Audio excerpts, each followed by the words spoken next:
是我心中的幻想。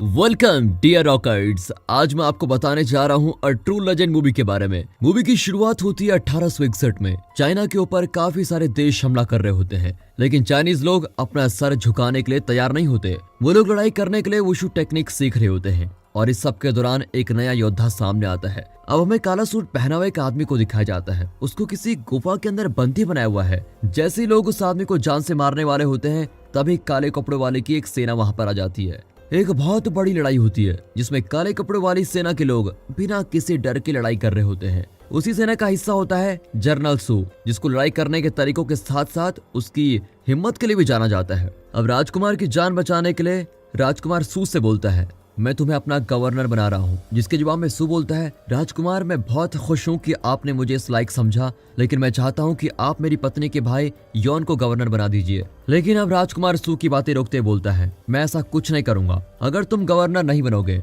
तो मैं यॉन को यहाँ से बाहर निकाल दूंगा। अब ये बातें सुनकर सू ऐसा बिल्कुल नहीं करना चाहता। वो तो एक वुशु मास्टर बनना चाहता है। वो सभी लोगों को अपनी वुशु टेक्निक सिखाता है। अब सू यॉन को बोलता है, मुझे विश्वास है कि अगर मैं ऐसा करूंगा तो तुम जरूर ही गवर्नर बनोगे। और फिर शाम के समय सू वहां से चला जाता है। इस तरह करते करते 5 साल गुजर चुके हैं। अब यान सू और उसके परिवार से मिलने जाता है। सू और उसका परिवार खुशियों के साथ अलग ही रह रहा होता है और इसके दौरान सू अपनी मार्शल आर्ट्स को बेहतर करने में लगा हुआ है। यॉन को अपनी बहन यिंग मिलती है, जो कि अपने बेटे फ्रैंक की मुलाकात यॉन से करवाती है। यॉन को अपने पापा की बोली किसी भी बात पर विश्वास नहीं है। असल में वो यहाँ पर लड़ाई करने के लिए आया हुआ है। यॉन को पता लग गया है कि उसके असली पापा को इस बूढ़े आदमी ने मारा है। यॉन ने इन 5 सालों में एक खतरनाक टेक्निक सीख ली है और झूठ बोलने के लिए वो बूढ़े आदमी को मार देता है। यिंग ये सब कुछ देख लेती है और फ्रैंक को लेकर वहां से भाग जाती है।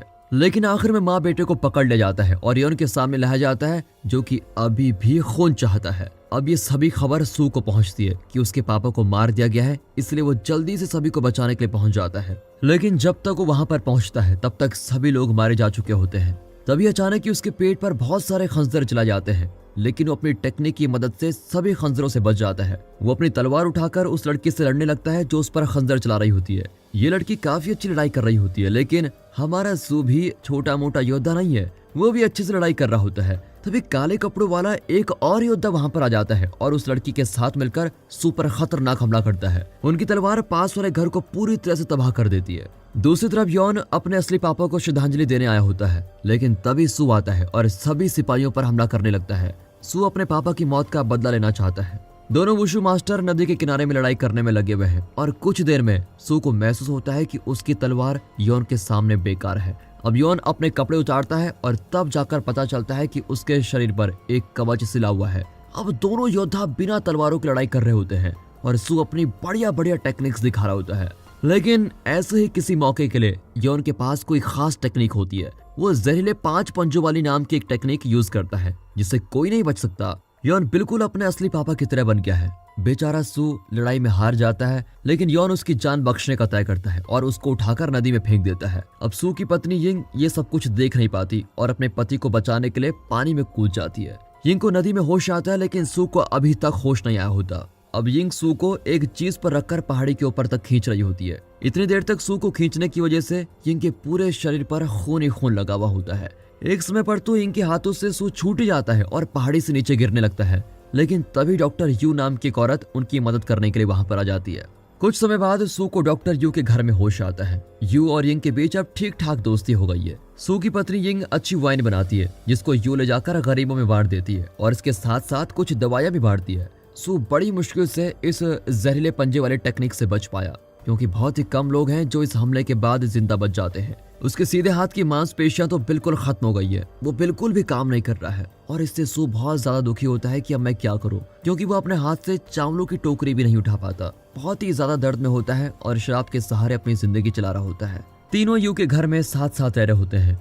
बहुत दिन गुजर चुके होते हैं, लेकिन सू को अभी भी होश नहीं आया है और वो अभी भी शराब में डूबा हुआ है। अब एक दिन यिंग बोलती है, मैं बहुत समय से इंतजार कर रही हूँ कि किस दिन आप पहले जैसे बनोगे, लेकिन लगता है ऐसा होना बहुत मुश्किल दिख रहा है। और ये बात सू के दिल पर लग जाती है और वो अपने टेक्निक्स की प्रैक्टिस दोबारा शुरू कर देता है। वो वापस पहले जैसा ही ताकतवर होता जाता है। लेकिन एक दिन उसको दिखाई देता है कि 2 बूढ़े आदमी किसी टेक्निक की मदद से हवा में उड़ रहे हैं। वो दोनों बूढ़े आदमी सू को किसी एक खास जगह पे लेके जाते हैं जो कि मंदिर जैसा दिख रहा होता है, पर ये जगह तो ऐसी लग रही है जैसे कि कोई सपना हो। तभी काले कपड़े पहना हुआ एक बूढ़ा आदमी बोलता है, तुम्हें भगवान वुशु को हराना पड़ेगा, तभी तुम बहुत ताकतवर हो जाओगे। लेकिन ऐसा करना सू के लिए बहुत मुश्किल होता है। उसके हाथ पहले जैसे ताकतवर तो जरूर हो गए हैं, लेकिन उसका खुद पर से विश्वास खत्म हो चुका है। अब सू भगवान वुशु के सामने पहली लड़ाई तो हार जाता है, लेकिन वो जल्द ही वापस भी आता है। अब दोनों अपनी लाठियों के साथ लड़ाई कर रहे होते हैं और दोनों के बीच बराबरी की लड़ाई चल रही होती है, लेकिन अचानक ही वुशु भगवान सू को एक और बार हरा देता है।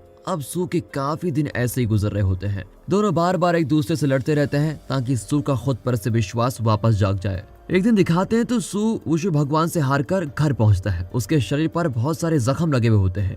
इस सब के दौरान उसका शरीर तो ताकतवर हो रहा है, लेकिन उसकी मानसिक स्थिति अभी भी वैसी है। वो अभी भी दिमाग से बहुत कमजोर है। एक दिन यू यिंग से पूछती है, ये वुशु भगवान क्या है? ये सच में है भी या नहीं? मुझे तो लगता है कि तुम्हारा पति पागल हो चुका है, वो खुद से कोई उल्टी फुल्टी चीजें कह रहा है। इस तरह करते करते पूरा 1 साल गुजर जाता है और अब यिंग तय करती है कि वो सू की ट्रेनिंग देखने जाएगी। वो देखती है कि सू खुद के साथ ट्रेनिंग कर रहा है और अकेले भगवान से बातें कर रहा होता है। यिंग इस बारे में सू को बताती है, लेकिन सू को इस बारे में कोई फर्क नहीं पड़ता। वो बोलता है, मुझे फर्क नहीं पड़ता कि भगवान सच में है या नहीं, अगर इस तरह मैं ताकतवर बन सकता हूँ तो ये तो बहुत बढ़िया है।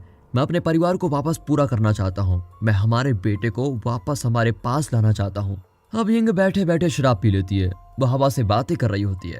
वो बताती है कि वो वापस अपने बेटे से मिलना चाहती है, अपने बेटे से बात करना चाहती है। अब सू भी उसके साथ बैठकर शराब पीने लगता है। अब सू धीरे धीरे बहुत ही ज्यादा ताकतवर बनता जाता है। अब भगवान वुशु बोलते हैं, तुम्हारा खुद पर विश्वास वापस जाग गया है, मेरे हिसाब से तुम अपनी लड़ाई के लिए अब बिल्कुल तैयार हो। सू को महसूस होता है कि ये भगवान और बाकी सभी चीजें सिर्फ उसके दिमाग में है और ये इसलिए ताकि वो खुद को ताकतवर बना सके। वैसे दोस्तों, बचपन में मुझे भी मार्शल आर्ट सीखने का काफी मन था। क्या आप भी मेरी तरह मार्शल आर्ट्स पसंद करते हैं? कमेंट करके बताइएगा।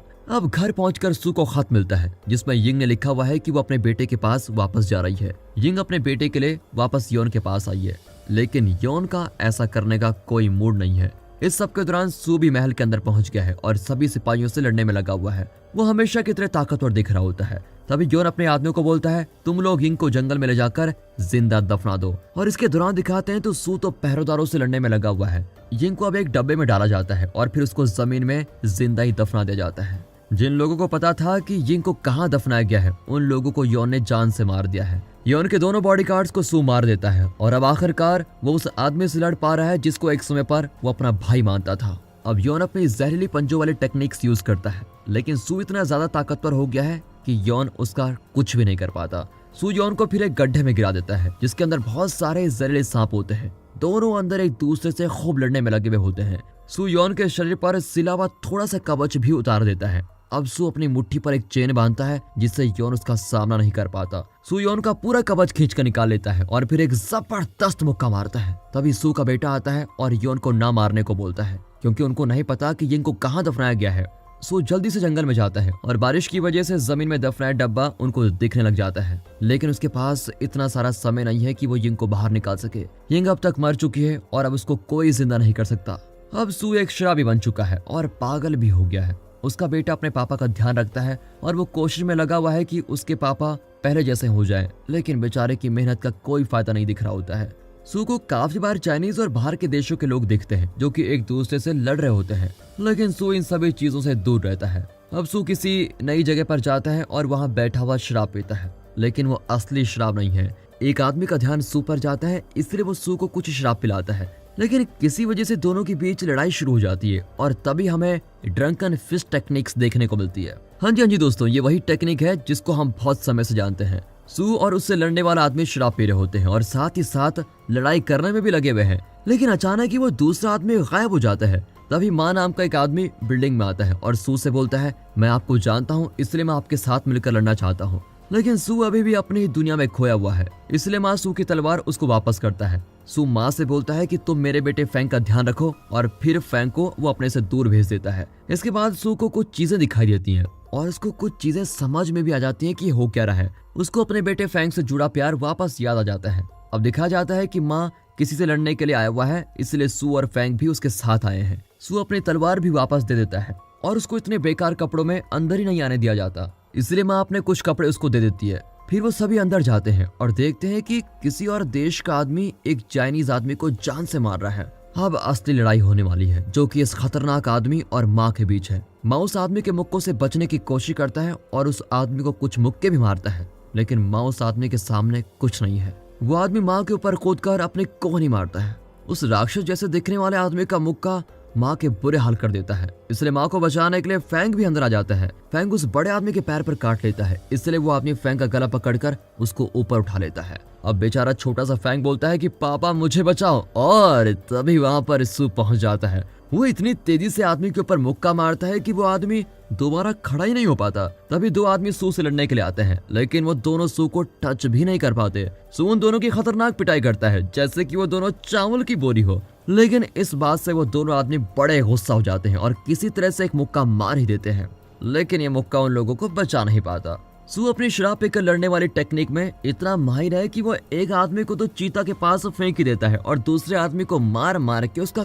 कुचुम्बर बना देता है। अब बाहरी देश के बहुत सारे लोग सू से बदला लेने के लिए बिल्कुल तैयार रहते हैं। जैसे ही एक आदमी सू को चाकू मारता है, तभी सू बहुत ज्यादा भड़क जाता है। वो इतनी तेजी और ताकत से हमला करता है कि सभी लोग मिलकर भी उसको टच नहीं कर पा रहे होते हैं। उसकी फुर्ती के सामने कोई टिक नहीं पाता और वो सभी लोगों को जान से मार देता है। लेकिन इस सब के दौरान वो लगभग खुद को भी मार देता है। उसका सर पीछे से जमीन पर टकराता है और तभी उसको अपनी पत्नी यिंग दिखती है, जो सू के पास आकर बोलती है, सू तुम्हें उठना होगा, मेरे लिए, हमारे बच्चे के लिए। वो आगे बोलती है कि मैं हमेशा से तुम्हारे साथ हूँ। सू को अचानक ही होश आता है और अपने बेटे की मदद से वो खड़ा हो जाता है। अब उसने अपनी ट्रेनिंग दोबारा शुरू कर दी है, लेकिन अब की बार वो ड्रंकन फिस्ट स्टाइल को बेहतर बनाने में लगा हुआ है। और इसी के साथ दोस्तों ये मूवी यहाँ पर खत्म होती है। दोस्तों जाने से पहले आपको एक ऐसी मूवी सजेस्ट करना चाहता हूँ जिसमें एक लड़की अपने घर में इतने सारे लॉक लगा के रखती है, लेकिन फिर भी उसके घर में कोई घुस आता है और उसकी प्राइवेट लाइफ में दखल देने लगता है। आखिर ये कैसे हुआ, ये सब कुछ देखने के लिए देखिए डोर लॉक मूवी। वाकई मिलते हैं अगली वीडियो में, तब तक के लिए गुड बाय, अपना ख्याल रखिएगा and finally thanks for watching.